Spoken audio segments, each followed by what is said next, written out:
Information discussed in this podcast may be sensitive in nature to some listeners. Listener discretion is advised.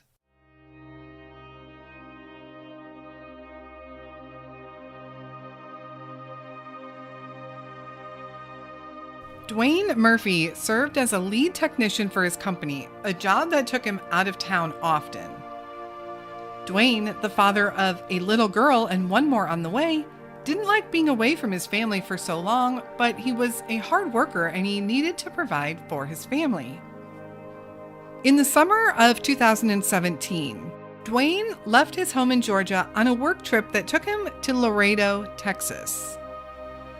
On June 2nd, 2017, Duane didn't show up to meet the crew for work.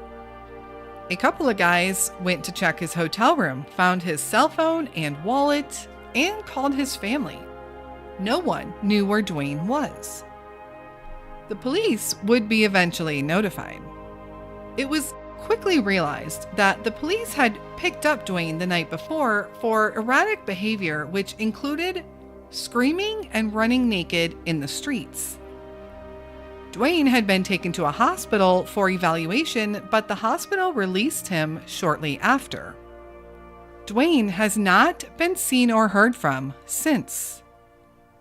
Where is Duane Murphy?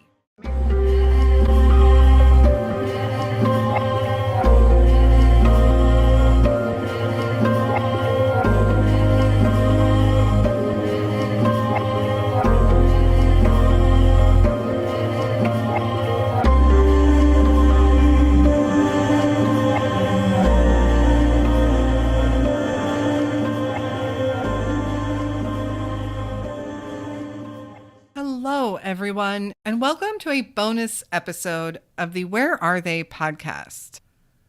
The case of Duane Murphy is mysterious, but not just his disappearance in and of itself, but because of Duane's strange behavior in the hours leading up to his disappearance. It just doesn't make any sense.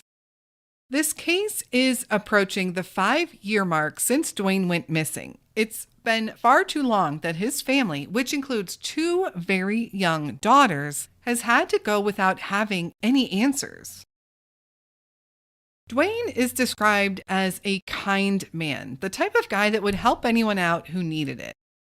In 2017, he had a baby girl at home and another one on the way with his fiancée. Duane is also described by everyone that knew him as a hard worker. He had been working for his company for 12 years when he would mysteriously vanish on a work trip on June 2nd, 2017. Duane was living in Georgia with his family when he and his work crew had a trip scheduled to Laredo, Texas. Duane traveled often for work with his crew, and he served as a lead technician. On Friday, June 2nd, his crew waited for Duane to meet up with them, just like they always did. When he didn't show and they couldn't reach him, they eventually checked his room and were able to gain access. Inside his room, they found his keys, his cell phone, and his wallet, but no sign of Duane. Which, of course, makes no sense. He couldn't have gone very far without his keys and his wallet. When they still couldn't locate Duane or figure out where he was, they called his fiancée back home to see if maybe she might know what was going on. But she had no idea, and by now, everyone was getting worried. This was not like Duane at all, their responsible and hardworking crew leader. Eventually, everyone was worried enough that they called the police. The Laredo police came and took the report and soon realized that this man they were describing to them sounded familiar. Sure enough, the Laredo police knew Duane Murphy. Allegedly, the night before, which was Thursday, June 1st, someone had called the police to report a man acting erratically and running around naked in the streets of Laredo. The police located this man and they took him to the hospital for a checkup and possible treatment, not sure what was wrong with him. It was completely unclear what was causing this man to act like this.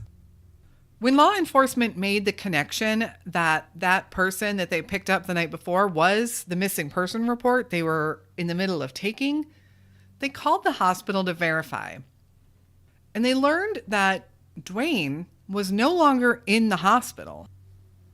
The hospital had released him because, despite his erratic behavior, they said that he seemed to calm down and they didn't really think he was a danger to himself or others, so they had to let him go.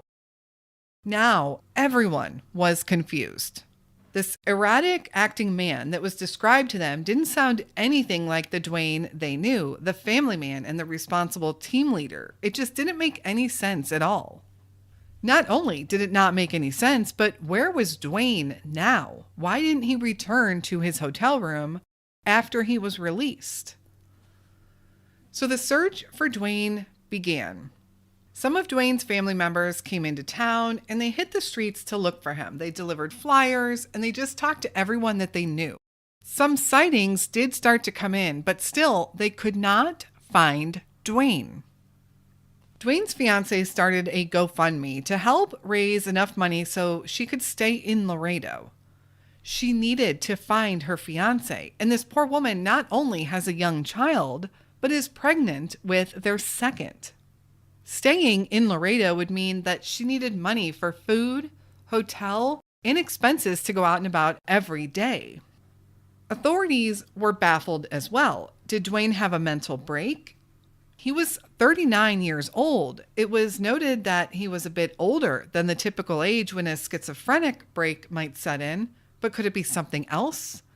Did Duane possibly become involved in drugs? They start to investigate some of these sightings that came in. Multiple people thought they saw him taking his clothes off and jumping in the river in Laredo.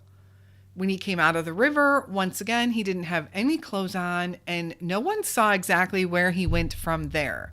But it was thought that he went into Nuevo Laredo, Mexico. So did Duane indeed cross the border?